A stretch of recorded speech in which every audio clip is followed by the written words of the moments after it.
Ma'am, ಇವಾಗ unsafe ಅನ್ನೋದು ಕೇಸಲ್ಲೂ ಆದಾಗ ಈಗ ಅಕಸ್ಮಾತ್ ಒಂದಷ್ಟು ಎಷ್ಟೊಂದು ಜನ ಎಲ್ಲರೂ ಹೆಲ್ದಿಯಾಗಿರಲ್ಲ. ಸೊ ಏನೋ ಒಂದು ಟ್ರಾನ್ಸ್ಫರ್ ಆಯಿತಪ್ಪ ಯಾವುದೋ ಒಂದು ಕಾಯಿಲೆ. ಈಗ ಟ್ರೀಟ್ಮೆಂಟ್ಸ್ ಯಾವುದ್ಯಾವುದಕ್ಕಿದೆ? HIV ಕೂಡ ಇತ್ತೀಚೆಗೆ ಒಂದಷ್ಟು ಅಡ್ವಾನ್ಸ್ಡ್ ಆಗಿ ಔಷಧಗಳು ಬಂದಿದೆ ಅಂತ ಕೇಳ್ಪಟ್ಟಿದ್ದೀವಿ. ಸೊ ಅದ್ರ ಬಗ್ಗೆ ಎಲ್ಲ ಹೇಳಿ. ಈಗ ಅದೇ ನಾ ಹೇಳಿದ್ನಲ್ಲ, ಕ್ಲಾಮಿಡಿಯಾ ಆಗಿರ್ಬೋದು, ಗೋನೋಕಾಕಲ್ ಇರ್ಬೋದು, ಇಮ್ಮಿಡಿಯೇಟ್ಲಿ ಇಂಜೆಕ್ಷನ್ ಕೊಟ್ಬಿಡ್ತೀವಿ ಆ ಸೋಂಕು ತಗಲ್ದೇ ಇರಲಿ ಅಂತ. ಮತ್ತೆ ಆ ಹುಡುಗಿನ ಕರಿತಾ ಇರ್ತೀವಿ, ಓರಲ್ ಮಾತ್ರೆ ಕೊಡ್ತೀವಿ, ಮತ್ತೆ ಬ್ಲಡ್ ಟೆಸ್ಟ್ ಮಾಡ್ತೀವಿ.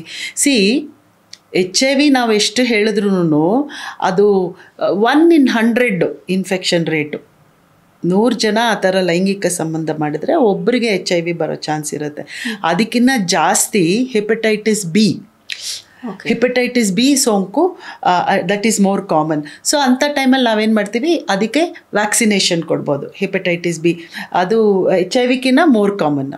ಸೊ ಆ ಥರ ಕೊಡ್ಬೋದು. ಸೊ ನಮಗೆ ಗೊತ್ತಾಗಿದ ತಕ್ಷಣ ಇದು ಅನ್ಪ್ರೊಟೆಕ್ಟೆಡ್ ಸೆಕ್ಸ್ ಅಂತ ಗೊತ್ತಾಗಿದ ತಕ್ಷಣ ನಾವು ಮಾಡ್ಬೋದು.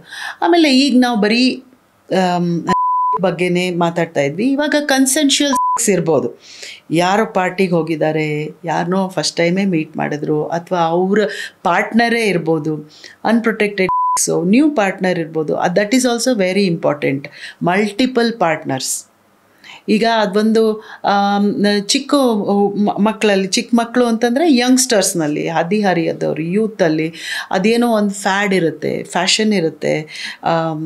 ಅದೇ ಗ್ಲೋರಿಫೈ ಪ್ರೀ ಮ್ಯಾರಿಟಲ್ ಗ್ಲೋರಿಫೈ ಮಾಡೋದು, ಅಥವಾ ಮಲ್ಟಿಪಲ್ ಪಾರ್ಟ್ನರ್ಸ್ನ ಗ್ಲೋರಿಫೈ ಮಾಡೋದು, ಅದೆಲ್ಲನೂ ಅವ್ರಿಗೆ ಆ ಕ್ಷಣಕ್ಕೆ ಅದು ಏನೋ ಚೆನ್ನಾಗಿದೆ ಅನಿಸ್ಬೋದು. ಬಟ್ ನಾವು ನೋಡಿದ್ದೀವಿ ಎಷ್ಟೋ ಹೆಣ್ಮಕ್ಳು ಈ ಥರ ಆಗಿ ಆಮೇಲೆ ಎಲ್ಲ ಸರಿ ಹೋಯಿತು, ಮದುವೆ ಆದರು, ಆಮೇಲೆ ನೋಡಿದ್ರೆ ಮಕ್ಕಳೇ ಆಗೋದಿಲ್ಲ, ಆಮೇಲೆ ನೋಡಿದ್ರೆ ಟ್ಯೂಬ್ಸ್ ಬ್ಲಾಕ್ ಆಗಿರುತ್ತೆ. ಅದು ತುಂಬ ತೊಂದರೆ ಆಗುತ್ತೆ. ಸೊ ಅಂಥವ್ರಿಗೆ ನಾವೇನು ಹೇಳ್ತೀವಿ ಅಂತಂದರೆ, ಇನ್ಫೆಕ್ಷನ್ ಪ್ರಿವೆಂಟ್ ಮಾಡಬೇಕು ಅಂತ ಹೇಳಿದ್ರೆ ನಮಗೆ ಅವ್ರಿಗೆ ಉಪಯೋಗ ಆಗುವಂಥದ್ದು so barrier contraception is very important. Use ಮಾಡಿದಾಗ ಆವಾಗ ಇನ್ಫೆಕ್ಷನ್ ಸಹ ತಡೆಯುತ್ತೆ, ಒಂದು ಪ್ರೆಗ್ನೆನ್ಸಿ ಸಹ ತಡೆಯುತ್ತೆ. Another thing, they can use oral contraceptive pills. ಅಂದರೆ ಗರ್ಭ ನಿರೋಧಕ ಮಾತ್ರೆಗಳು ತಗೊಂಡ್ರೆ ಅದು ಪ್ರೆಗ್ನೆನ್ಸಿನ ಪ್ರಿವೆಂಟ್ ಮಾಡುತ್ತೆ, ಆದರೆ ಇನ್ಫೆಕ್ಷನ್ನ ಪ್ರಿವೆಂಟ್ ಮಾಡಲ್ಲ. ಸೊ ಈ ಥರ ಇರಬೇಕಾದ್ರೆ ಡಬಲ್ ಪ್ರೊಟೆಕ್ಷನ್ ಮಾಡ್ಕೋಬೋದು. ಅಂದರೆ ಗರ್ಭ ನಿರೋಧಕ ಮಾತ್ರೆನೂ ತಗೊಂಡು ಸಹ ಯೂಸ್ ಮಾಡ್ಬೋದು. ಹಾಗೆಯೇ ನೀವು ಕೇಳ್ಬೋದು, ಇವಾಗ ಅನ್ಪ್ರೊಟೆಕ್ಟೆಡ್ ಅಂತ ಹೇಳಿದ್ರೆ ಮಾರ್ನಿಂಗ್ ಆಫ್ಟರ್ ಪಿಲ್ ಇದೆಯಲ್ಲ, ತೊಗೊಳ್ಬೋದಲ್ಲ ಅಂತಂದ್ಬಿಟ್ಟು. ಆದರೆ ಮಾರ್ನಿಂಗ್ ಆಫ್ಟರ್ ಪಿಲ್ಲು 1 ತಿಂಗಳಲ್ಲಿ ಒಂದೇ ಸತಿ ತೊಗೊಳಕ್ಕೆ ಸಾಧ್ಯ. ಇವತ್ತಾಯಿತು, ತಿರ್ಗಾ ನಾಡದ್ದಾಯಿತು, ಮುಂದಿನ ವಾರ ಆಯಿತು, ಮಾತ್ರೆ ತಗೋತೀನಿ ಅಂದರೆ ನಡೆಯಲ್ಲ. ಅದ್ರ ಬದಲು they might as well use and they might take oral contraceptive pills. Ma'am, ಇದರಿಂದ ಸೈಡ್ ಎಫೆಕ್ಟ್ಸ್ ಏನಿಲ್ವಾ? ಯಾವುದರಿಂದ? ಈಗ ಮಾರ್ನಿಂಗ್ ಪಿಲ್ಸ್ ತೊಗೊಳೋದಾಗಲಿ ಅಥವಾ ಬಿಫೋರ್ ಎಲ್ಲದರಲ್ಲೂ ನಮ್ಮ ಮೆಡಿಸನ್ನಲ್ಲಿ ರಿಸ್ಕ್ ಆ್ಯಂಡ್ ಬೆನಿಫಿಟ್ ಅಂತ ಇರುತ್ತೆ. ಅರ್ಥ ಆಯ್ತಾ? ತಗೊಳ್ಳದೆ ಇರೋದಕ್ಕೆ ರಿಸ್ಕ್ ಜಾಸ್ತಿ ಅಲ್ಲ. ನಿಮಗೆ ಪ್ರೆಗ್ನೆನ್ಸಿ ಆಗ್ಬೋದು, ಇನ್ಫೆಕ್ಷನ್ ಆಗ್ಬೋದು. So this is a very safe drug. No, it is a very safe drug. You are taking only for 1 day. And if you are using condoms, who has got any risk with condoms?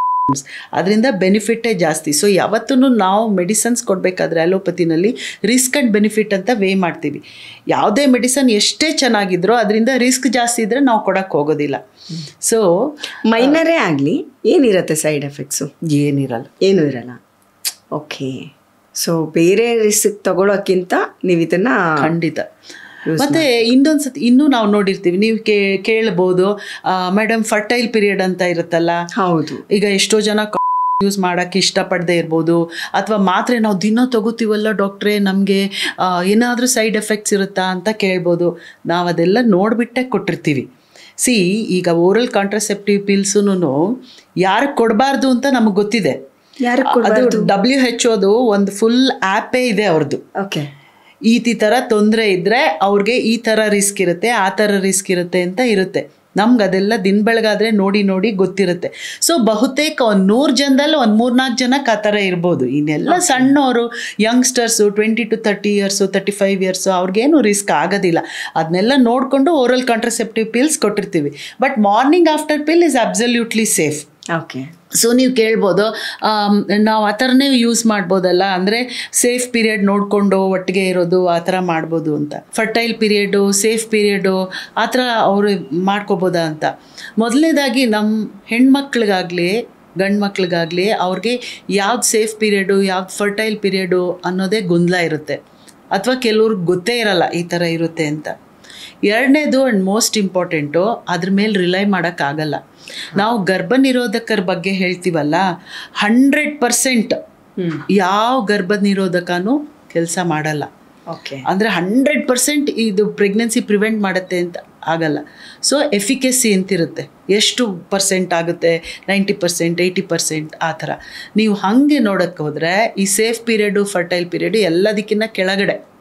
Okay. Behavioural method ಅಂತ ಹೇಳ್ತೀವಿ, ಅರ್ಥ ಆಯ್ತಾ? So ಆ ಇದರಲ್ಲಿ ಅವ್ರಿಗೆ ಮಕ್ಕಳಾಗದೇ ಇರ್ಬೋದು, but ಸೋಂಕು ತಗ್ಲತ್ತೆ, because they are not using condoms. ಎರಡನೇದು, ಯಾವ ಹೆಣ್ಮಕ್ಳಿಗೆ ಕರೆಕ್ಟಾಗಿ ಋತುಚಕ್ರ ಇರಬೇಕು, 28 ಡೇಸೇ ಇರಬೇಕು ಸೈಕಲ್. ಈಗ 32 ಡೇಸ್ ಇತ್ತು, 34 ಡೇಸ್ ಇತ್ತು, ಅಥವಾ 21 ಡೇಸ್ ಇತ್ತು, ಅಂಥವ್ರಿಗೆ ಈ ಸೇಫ್ ಪೀರಿಯಡ್ ಫರ್ಟೈಲ್ ಪೀರಿಯಡ್ ಕೆಲಸ ಮಾಡೋದಿಲ್ಲ. ನಾನು ಎಷ್ಟೊಂದು ಸತಿ ನೋಡಿದ್ದೀನಿ, ಈ ಕೆಲವು ಹುಡುಗಿರು ನನಗೆ ಯಾವಾಗಲೂ ಪೀರಿಯಡ್ಸು ಮುಂದೆ ಹೋಗ್ತಾ ಇರುತ್ತೆ. ಮೊನ್ನೆ ಸಹ ಒಬ್ಬರು ತುಂಬ ಮುಂದೆ ಹೋಗ್ತಾ ಇರುತ್ತೆ ಡಾಕ್ಟ್ರೇ, 2 ತಿಂಗಳಿಗೊಂದ್ಸತಿ 3 ತಿಂಗಳಿಗೊಂದ್ಸತಿ ಆಗ್ತಾ ಇರತ್ತೆ ಅಂತ ಹೇಳ್ತಾರೆ. ನಿಜ ಹೇಳಿರಲ್ಲ. ನಾವು ಫಸ್ಟ್ ಕೇಳೋದೇನೆ, ಆರ್ ಯು ಸಿಂಗಲ್? ಎಸ್ ಅಂದರೆ ಡ್ಯೂ ಹ್ಯಾವ್ ಅ ಪಾರ್ಟ್ನರ್, ಅಷ್ಟೇ ನಾವು ಕೇಳೋದು. I am not there. ಇನ್ನೊಂದು ಸತಿ ನಾನು ಹೇಳ್ತಾ ಇದ್ದೀನಿ, doctors are not here to judge you, doctors are here to treat you. ನಿಮಗೆ ಪಾರ್ಟ್ನರ್ ಇತ್ತು ಅಂತ ಹೇಳಿದ್ರೆ, ನೀವು ನನ್ನ 3 ತಿಂಗಳು ಪೀರಿಯಡ್ಸ್ ಆಗಲಿಲ್ಲ, ನನ್ನ ಪಾರ್ಟ್ನರ್ ಇದೆ ಅಂತ ಹೇಳಿದ್ರೆ, ನಾವು ಪ್ರೆಗ್ನೆನ್ಸಿ ಇರ್ಬೋದಾ ಅಂತ ಯೋಚನೆ ಮಾಡ್ತಾ ಇರ್ತೀವಿ. ಯಾಕೆಂದರೆ ನಮ್ಮ ಮೆಡಿಕಲ್ ಕಾಲೇಜಲ್ಲಿ ಫಸ್ಟ್ ಹೇಳ್ಕೊಳ್ಳೋದು ಅದೇನೆ. ಯಾವುದೇ ಒಂದು ಹೆಣ್ಮಗಳು ನನಗೆ ಮುಟ್ಟು ಮುಂದೆ ಹೋಗಿದೆ ಅಂತ ಬಂದರೆ ಫಸ್ಟ್ ಥಿಂಕ್ ಆಫ್ ಪ್ರೆಗ್ನೆನ್ಸಿ ಅಂತ, irrespective, first think of pregnancy. So ಅವ್ರು ಆ ಥರ ಸುಳ್ಳು ಹೇಳ್ಬಿಟ್ರೆ ನಾವು ಬೇರೆ ಎಲ್ಲ ಕಾರಣಗಳು ನೋಡ್ತಾ ಇರ್ತೀವಿ, ಪಾರ್ಟ್ನರ್ ಇಲ್ಲ ಅಂತ ಹೇಳಿದ್ರೆ. ಹಾಗೆ ಆಗಿ ಯಾಕೆ ಇವ್ರಿಗೆ ಮತ್ತೆ ಅಂತ ಹೇಳ್ಕೊಂಡು ಆಮೇಲೆ ಅವ್ರು ಹೋಗಿ ಅವರೇ ಎಲ್ಲೋ ಹೋಗಿ ಸ್ಕ್ಯಾನ್ ಮಾಡಿಸ್ಕೊಂಬಂದಿದ್ದಾರೆ. ನೋಡಿದ್ರೆ she is already 18 weeks pregnant, not just 6 or 8 weeks, 18 weeks pregnancy. ಈಗ ತುಂಬ ಅರ್ಲಿ ಪ್ರೆಗ್ನೆನ್ಸಿ ಆದರೆ ಇವಾಗೆಲ್ಲ ಮಾತ್ರೆಗಳು ಬಂದಿದೆ. ಅದು ಇನ್ನೊಂದು ಹೇಳಬೇಕು, ಈಗ ಓವರ್ ದ ಕೌಂಟರ್, ಈಗ ಯಾರೋ ಪ್ರೆಗ್ನೆಂಟ್ ಆಗೋಗಿರ್ತೀರಾ ಅಂದ್ಕೊಳ್ಳಿ, ಆವಾಗ ಹೋಗಿ ಮೆಡಿಕಲ್ ಶಾಪಲ್ಲಿ ಮಾತ್ರೆ ತೊಗೋತಾ ಇದ್ದಾರೆ. ಆ್ಯಕ್ಚುಲಿ ಆ ಮಾತ್ರೆ ಕೊಡಬಾರ್ದು. ಮೊದಲೆಲ್ಲನೂ ನಾವು DNC ಅಂತ ಮಾಡ್ತೀವಿ, ಜ್ಞಾನ ತಪ್ಪಿಸ್ಬಿಟ್ಟು ಮಾಡ್ತಾಯಿದ್ವಿ. ಇವಾಗ ಮಾತ್ರೆಗಳು ಬಂದಿದೆ, ಅದನ್ನು ಎಷ್ಟೋ ಕೆಲವರು ತಿಳ್ಕೊಂಬಿಟ್ಟು ಆ ಮಾತ್ರೆನ ಮೆಡಿಕಲ್ ಶಾಪ್ ಅವರು ಆ್ಯಕ್ಚುಲಿ ಕೊಡಬಾರ್ದು, ಬಟ್ ಹೆಂಗೋ ಸಂಪಾದಿಸ್ಕೊಂಡು ತೊಗೊಂಡ್ಬಿಟ್ಟಿರ್ತಾರೆ. That is another danger which I want to tell everybody ನಾವ್. ಯಾಕೆಂದರೆ ಈಗ ಮಾತ್ರೆ ತಗೊಂಡು ಅಬಾರ್ಷನ್ ಮಾಡಿಸ್ಕೋಬೇಕು ಅಂತ ಹೇಳಿದ್ರೆ ಅದಕ್ಕೆ ನಿಯಮಗಳಿರುತ್ತೆ. ಇಷ್ಟು ವಾರದ ಒಳಗೆ ಇರಬೇಕು. ಅದಕ್ಕಿಂತ ಮೋಸ್ಟ್ ಇಂಪಾರ್ಟೆಂಟು, ಗರ್ಭಕೋಶದ ಒಳಗೆ ಪ್ರೆಗ್ನೆನ್ಸಿ ಇರಬೇಕು.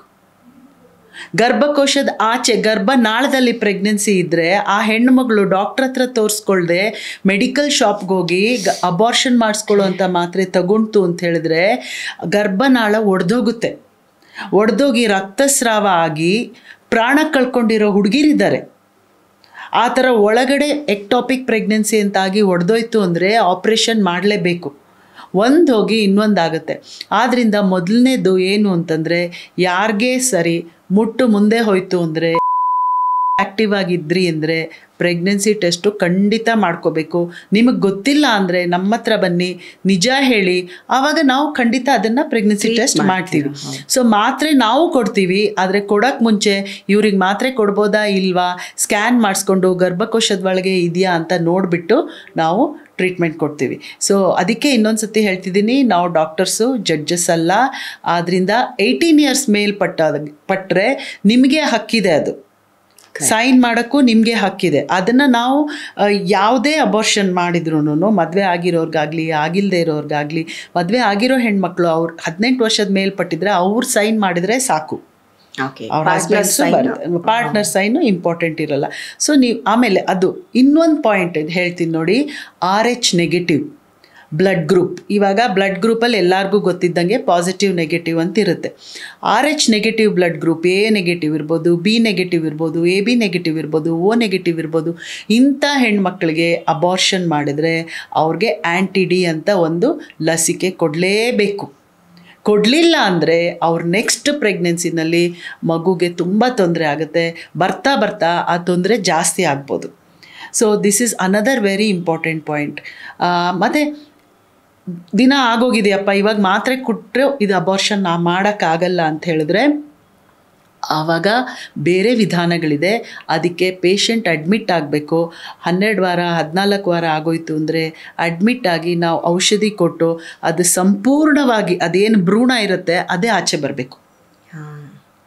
ಆಮೇಲೆ ಬರೀ ನೀವು ಸೈನ್ ಮಾಡಿದ್ರೆ ಆಯಿತು ಅಂತ ಹೇಳಿಬಿಟ್ಟೆ ಅಂತ ದಯವಿಟ್ಟು ತಿಳ್ಕೊಬೇಡಿ.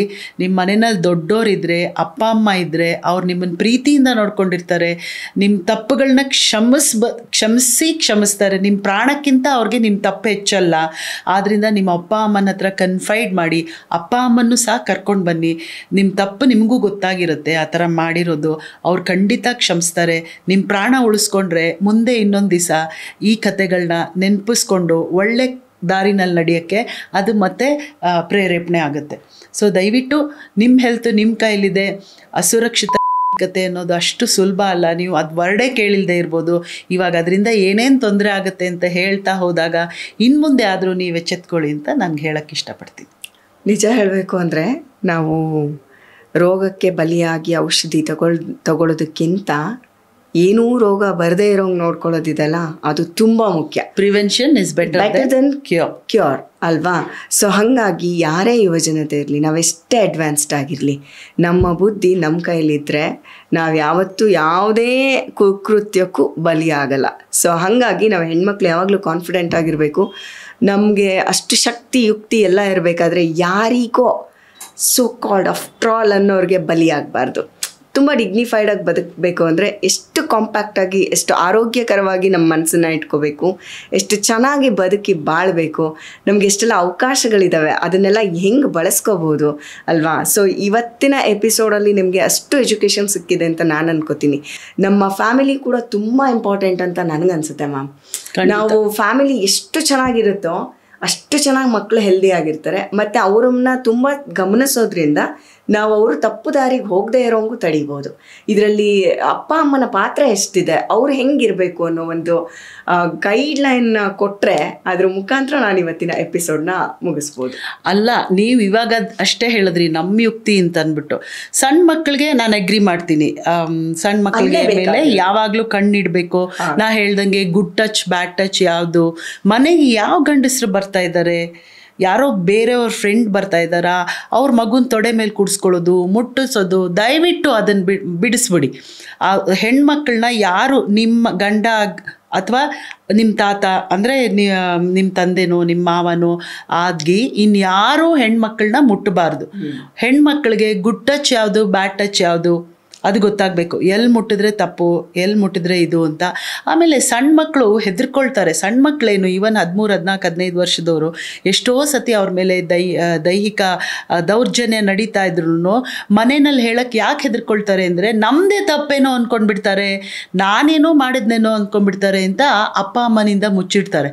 ಆಮೇಲೆ ನೋಡಿದ್ರೆ ಅಲ್ಲಿ ಪ್ರೆಗ್ನೆನ್ಸಿ ಆಗೋಗಿರುತ್ತೆ. ಮತ್ತು ಈಗಿನ ಕಾಲದಲ್ಲಿ ಯಾವುದೇ ಸೋಷಿಯೋ ಎಕನಾಮಿಕ್ ಸ್ಟೇಟ್ ಇರಲಿ, ತಾಯಿ ತಂದೆಗಳು ಕೆಲಸಕ್ಕೆ ಹೋಗ್ತಾ ಇರ್ತಾರೆ. ಮಕ್ಕಳು ಚೆನ್ನಾಗಾಗಲಿ ಅಂತಲೇ ಅವ್ರು ಕೆಲಸಕ್ಕೆ ಹೋಗ್ತಾ ಇರ್ತಾರೆ.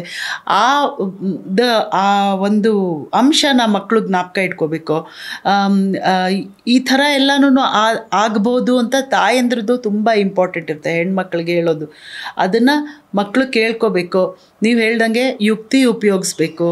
ನಮ್ಮ ಶರೀರನ ನಮ್ಮ ಮನಸ್ಸನ್ನು ಚೆನ್ನಾಗಿಟ್ಕೊಳ್ಳೋದು ನಮ್ಮ ಕೈಲಿದೆ ಅಂತ ಹೇಳಕ್ಕೆ ಇಷ್ಟಪಡ್ತೀನಿ. Thank you so much doctor. ತುಂಬ ಚೆನ್ನಾಗಿ ಎಲ್ಲ ವಿಷಯನ ನಮಗೆ ಅಂದರೆ ಒಂದು ರೀತಿ ಶಿಕ್ಷಣ ಅಂತಲೇ ಹೇಳ್ಬೋದು ಇದನ್ನು. ಅಷ್ಟು ಚೆನ್ನಾಗಿ ಹೇಳ್ಕೊಟ್ಟಿದ್ದೀರಾ. ಸೊ ನೀವು ಯಾವಾಗಲೂ ಪಾಸಿಟಿವ್ ಆಗಿರೋದಕ್ಕೆ ಟ್ರೈ ಮಾಡಿ. ಸೊ ಈ ಎಪಿಸೋಡು ನಿಮಗೆ ಸಾಕಷ್ಟು ವಿಷಯಗಳನ್ನ ಕಲಿಸ್ಕೊಟ್ಟಿದೆ ಅಂತ ಭಾವಿಸ್ತಾ ಈ ಪಾಡ್ಕಾಸ್ಟ್ನ ಇಲ್ಲಿಗೆ ಮುಗಿಸ್ತಾ ಇದ್ದೀನಿ. Thank you. ಮತ್ತು ವೀಕ್ಷಕರಿಗೆಲ್ಲರಿಗೂ ನಮಸ್ಕಾರ.